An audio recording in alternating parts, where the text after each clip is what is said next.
Provinsi Bali, melayani dengan cinta.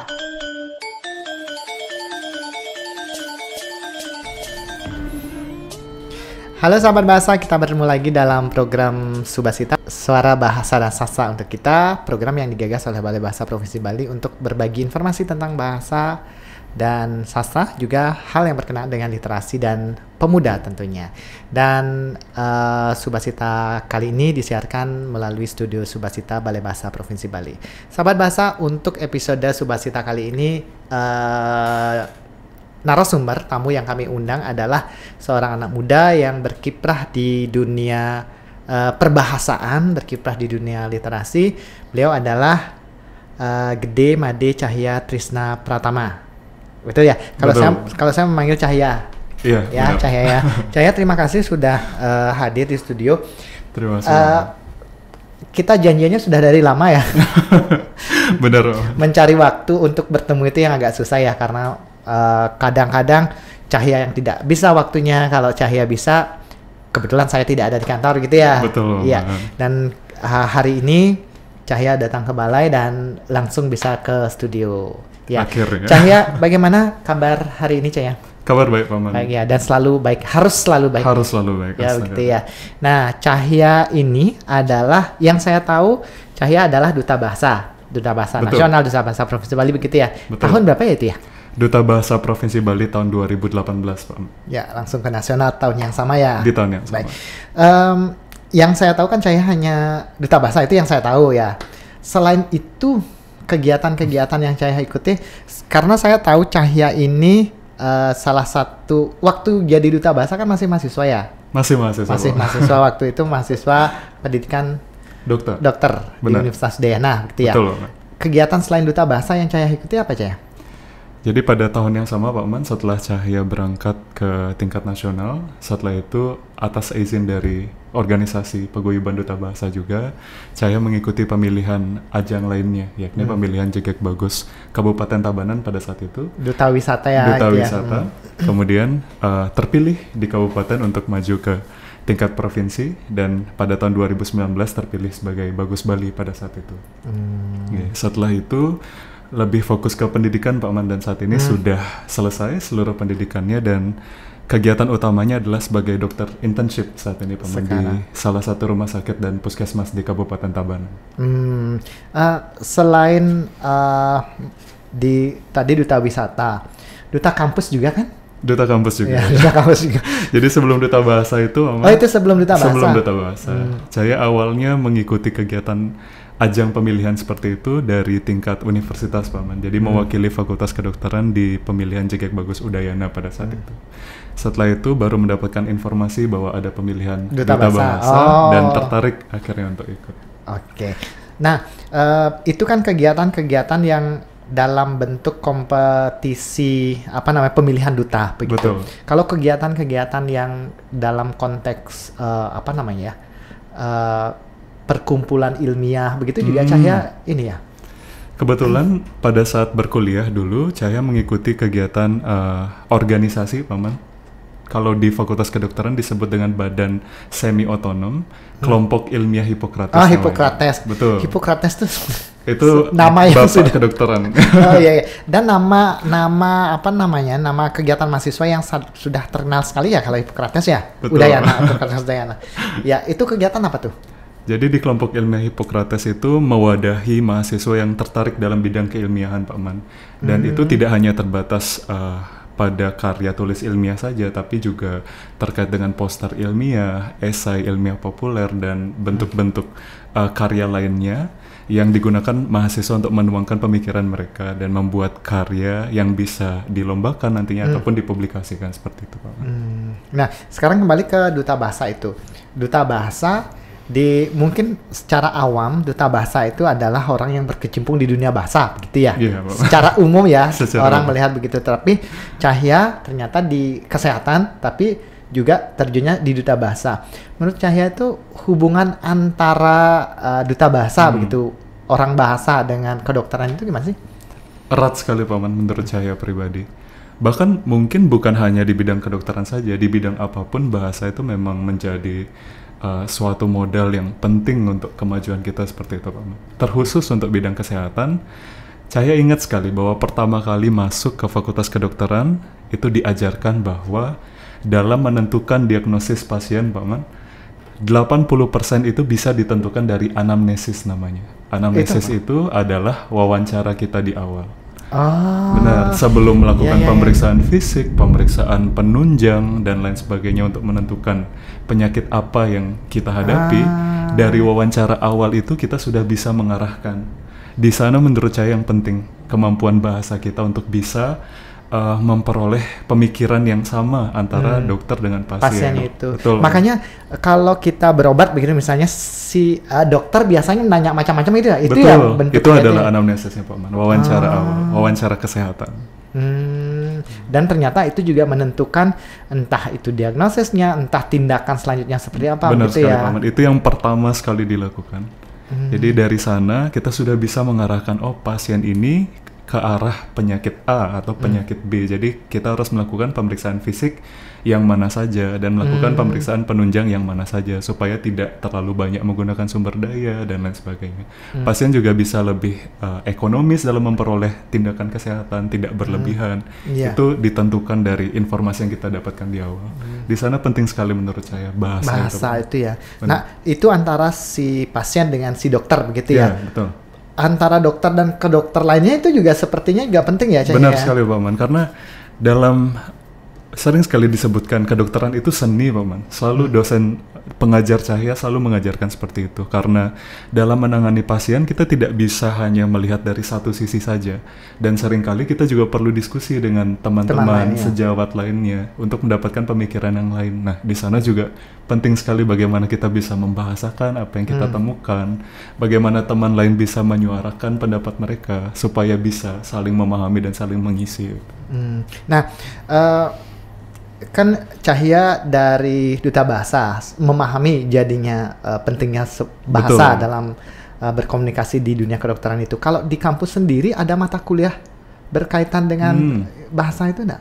Ada, Pak Man. Jadi memang mungkin dari Fakultas Kedokteran sudah menilai komunikasi itu sangat penting, Pak Man. Jadi bahkan di semester awal perkuliahan itu seingat saya memang ada dalam satu blok khusus mengenai communication skill atau kemampuan komunikasi itu, Pak Man. Dan di sana diajarkan komunikasi secara umum dan komunikasi yang mengkhusus dalam bidang kedokteran seperti itu. Nah, kalau kita lihat sekarang di dunia kesehatan begitu, di dunia kedokteran, penggunaan bahasa kalian seperti apa sih? Jadi penggunaan bahasa di dunia kedokteran itu kan ada sering ada istilah-istilah kedokteran begitu yang orang awam tidak tahu begitu. Apakah kalau orang kedokteran itu istilah ilmiah itu ada bahasa lumrahnya tidak? Ada padanan bahasa yang lumrah tidak atau bagaimana? Ada Pak Man. Jadi bahkan memang diarahkan seperti itu pada saat kami belajar, Pak Man. Bagaimana cara kami untuk bisa membahasakan bahasa-bahasa kedokteran itu kepada awam supaya pasien bisa mengerti apa yang kita katakan, apa yang kami perlukan. Jadi memang harus kita terjemahkan. Misalnya salah satu diagnosis gastritis itu misalnya, Pak Man. Awam mungkin tidak mendengar, tidak memahami diagnosis seperti itu. Tapi kalau misalnya kita jelaskan, gastritis itu adalah mah gitu misalnya. Jadi ya bahasa yang lebih awam dan mudah dimengerti. Jadi gastritis itu mah. Gastritis itu awamnya mah seperti itu. Jadi itu sedikit contoh dan masih banyak lagi sebenarnya istilah kedokteran yang harus bisa kita terjemahkan menjadi bahasa yang dipahami oleh awam seperti itu. Karena masyarakat awam taunya kalau yang tadi itu ya mah begitu ya. Betul, Mama. Walaupun di dunia kedokteran istilah gastritis tadi sering dipakai begitu. Betul, ya. Mama. Kalau dari pengalaman Cahya atau dari informasi yang kalian dapatkan sebagai mahasiswa begitu, pernah ada kasus kesalahan berbahasa tidak di dunia kedokteran itu? Pernah, Pak Man. Jadi beberapa kali sih sebenarnya pernah ada, tapi untuk detail rincinya mungkin saya tidak mendengar dengan pasti, Pak Man. Tapi dari pengajar kami, dari senior kami sempat seperti mengingatkan lagi kepada kami bahwa komunikasi itu penting dan bagaimana cara kita untuk bisa berbicara supaya dipahami oleh pasien seperti itu. Karena kalau misalnya pasien kita tidak paham apa instruksi kita, bukan tidak mungkin mereka mendapatkan penanganan yang salah seperti itu, Paman. Dan yang penting lagi selain bahasa Indonesia, Paman, jadi bahasa daerah itu juga penting karena seringkali kita berhadapan dengan pasien yang tidak fasih berbahasa Indonesia atau bahkan berhadapan dengan pasien yang berasal dari luar negeri seperti itu. Jadi memang kemampuan 3 bahasa itu, baik bahasa Indonesia, bahasa daerah, dan bahasa asing itu diperlukan sebagai modal menjadi seorang dokter yang komunikatif terhadap pasien seperti itu, Paman. Ya, tadi saya baru mau bertanya berkenaan dengan 3 bahasa itu kan. Kalau duta bahasa itu memiliki semuanya utamakan bahasa Indonesia, berdasarkan bahasa daerah dan kuasa bahasa asing. Berarti memang semboyan Trigatra Bangun Bahasa di dunia kedokteran juga tetap dipakai ya? Tetap dipakai, Paman. Karena beragam sekali pasien yang kita hadapi, Paman. Kadang kalau misalnya kita harus bertugas di daerah yang katakanlah terpelosok, kita harus lebih bisa berbaur dengan masyarakat menggunakan bahasa daerah. Atau mungkin kalau misalnya kita bekerja di pusat kota, apalagi di Provinsi Bali yang erat kaitannya dengan pariwisata, Paman, sering kali menemukan pasien orang asing yang tentunya kita harus bisa sampaikan hal-hal terkait kedokteran itu dalam bahasa yang mereka bisa mengerti seperti itu. Dan kadang-kadang juga pilihan bahasa yang kita gunakan ini juga menentukan kedekatan kita, rasa dekat kita dengan pasien. Benar itu sekali, ya. Paman. Itu penting sekali. Itu kalau di kedokteran istilahnya rapport, Paman. Jadi hubungan baik antara pasien dan dokter itu akan menentukan bagaimana perjalanan kesehatan pasiennya dan bagaimana outcome atau hasil dari tindakan kesehatan yang kita berikan itu apakah mendapatkan hasil yang maksimal atau tidak. Itu terpengaruh sekali dengan hubungan baik yang dijalin lewat komunikasi. Menurut saya penting sekali. Betul. Nah, ada istilah sugesti begitu ya? Iya. Nah, kalau dari seorang dokter gitu, menganggap sugesti itu benar tidak sih? Ada, Paman. Jadi khususnya dalam bidang psikiatri atau kesehatan jiwa, Paman, memang ada penyakit yang sebenarnya kaitannya terkait dengan psikiatri kita saja, emosi dan kondisi psikis yang sebenarnya tidak ada kondisi fisik yang mendasari. Nah, itu mungkin Paman pernah mendengar istilah somatisasi seperti itu. Ada nyeri somatisasi. Kadang orang merasa nyeri, padahal dari segi fisiknya tidak ada permasalahan. Tidak ada sumber nyerinya tidak ada sebenarnya ya. Itu yang sering disebut sebagai sugesti, Paman, oleh masyarakat awam. Mereka merasakan sakit yang sebenarnya dasar fisiknya tidak ada. Nah, hal itu penting juga kita bahasakan. Bagaimana cara kita untuk bisa menjelaskan bahwa pasien ini tidak memiliki permasalahan dari segi fisik, namun dari segi psikis yang berpengaruh seperti itu. Dan sugesti itu juga bisa membantu bahasa dalam memberikan sugesti kepada si pasien juga penting ya, Caya? Penting sekali, Paman. Penting sekali. Karena kalau pasien sudah merasa percaya dengan dokter, gitu kan? Apa yang dikatakan oleh dokter itu biasanya menjadi sugesti untuk si pasien begitu. Betul, ya. Paman. Itu balik lagi ke bahasanya si dokter itu. Betul ya, Cahya ya? Betul, Paman. Setuju sekali. Nah, Cahya memandang bahasa dalam membuat si pasien sembuh begitu. Ada kan peranan bahasa di sana? Sangat berperan, Pak Man. Mulai dari anamnesis yang saya sebutkan tadi di awal, bagaimana kita bisa mengarahkan apa penyakit pasien. Sepanjang proses pengobatan pasien juga kita tentu harus mengkomunikasikan, Pak Man, bahwa obat yang akan didapatkan pasien itu ini, bagaimana cara penggunaannya, kemudian tindakan apa yang mungkin harus dilakukan terkait dengan penyakitnya. Apabila pasien tidak menangkap dengan baik apa yang kita sampaikan, bisa jadi under treatment, maksudnya pasien tidak mendapatkan pengobatan yang sesuai dengan apa yang seharusnya, atau mungkin bahkan berlebih, Pak Man. Misalnya kita tidak menjelaskan bahwa penggunaan antibiotik itu harus habis gitu misalnya. Itu nantinya menyebabkan pasien resisten misalnya terhadap antibiotik dan harus mengkonsumsi antibiotik yang lain yang lebih keras seperti itu. Itu adalah contoh hal-hal yang mungkin bisa terjadi berkaitan dengan komunikasi yang kurang baik. Itu menurut saya, Paman. Jadi intinya memang komunikasi itu tetap menjadi hal dasar ya. Betul. Dan komunikasi ya tentu saja bahasa begitu. Bahasa. Nah sekarang di kedokteran. Kalau tadi kan bahasa oral, bahasa berbicara begitu ya. Dalam bahasa tulis, nah kan yang sering seperti ada dalam tanda kutip olo-oloan gitu ya. Kalau kita tulisan kita jelek gitu ya, itu tulisan dokter gitu ya. Sekarang sudah tidak berlaku, Pak Man.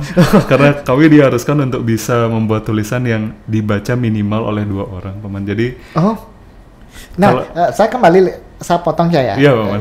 Zaman saya kecil begitu ya, kan tulisan dokter itu benar-benar tidak bisa dibaca ya. Benar, Pak Man. Mungkin karena kaitannya pada saat itu banyak pasien yang harus ditangani gitu mungkin, ya. Pak Man. Jadi dalam menuliskan resep atau menuliskan rekam medis itu karena terburu-buru mungkin dokternya membuat tulisan yang sulit untuk dibaca. Oh, berarti itu tidak ada aturan bahwa dokter itu harus menulis resep dengan Tidak cara ada. begitu? Sebenarnya tidak ada aturan seperti itu, Pak Man. Malah kalau misalnya setahu Cahya, jika diakreditasi fasilitas kesehatan itu untuk rekam medis pasien harus bisa dibaca minimal oleh 2 orang, Pak Man. Jadi untuk menghindari kesalahan informasi, Iya, makanya betul. sebenarnya sudah tidak relevan seperti itu, Pak Man. Jadi dokter juga harus bisa untuk menulis dengan baik dan mudah untuk dipahami seperti itu. Dan Cahya sebagai dokter yang muda begitu ya, generasi muda, menyadari kan ada kondisi begitu kalau zaman dulu ya? Benar, Pak Man. Bahkan sampai saat ini juga masih ada, Pak Man, terutama mungkin untuk yang lama ya. Iya. Jadi kadang kami susah untuk membaca apa yang diinstruksikan seperti itu dan harus berdiskusi dengan sesama sejawat mungkin apa yang dimaksudkan oleh dokternya atau mungkin kami harus konsultasi ulang seperti itu. Karena itu juga menimbulkan kesalahan juga ya kalau salah baca begitu ya. Benar, Pak Man. Jadi harus hati-hati. Oke. Nah, saya malah baru tahu kalau malah di pikiran saya itu resep itu memang harus ditulis dalam tanda kutip jelek begitu ya, supaya hanya bisa dibaca oleh kalangan dokter. Saya malah berpikirnya begitu ya. Sebenarnya tidak seperti itu, Pak Man. Memang harus bisa dibaca oleh sesama sejawat yang bisa mengerti seperti itu, Pak Man. Bahkan pun kalau misalnya resep itu bisa dibaca oleh orang awam, belum tentu orang awam itu bisa menyalahgunakan, Pak Man, karena memang di dalam resep itu ada kode ada aturan yang hanya tenaga kesehatan yang mengerti seperti itu. Oke. Dan akhirnya saya mengerti sekarang. Ya, Cahya, terima kasih banyak informasi yang saya dapatkan sudah dengan banyak ya, karena kita dibatasi oleh waktu. Nanti saya akan mengundang Cahya lagi. Saya ingin mengulik aktivitas Cahya sebenarnya, tapi nanti di lain waktu kita diskusi lagi. Siap. Ya? Terima kasih, Mama. Ya, Cahya, terima kasih sekali lagi. Kita bertemu lagi nanti di sesi selanjutnya. Siap. Terima kasih, Cahya. Baik, sahabat bahasa, demikian tadi diskusi saya dengan Dr. Gede Made Cahya Trisna Pratama yang berbicara berkenaan dengan pentingnya bahasa dalam dunia kedokteran. Semoga apa yang kami diskusikan itu bermanfaat, dan mohon maaf jika ada hal yang kurang berkenan. Kita akan bertemu lagi dalam Subasita selanjutnya. Salam bahasa. Untuk kita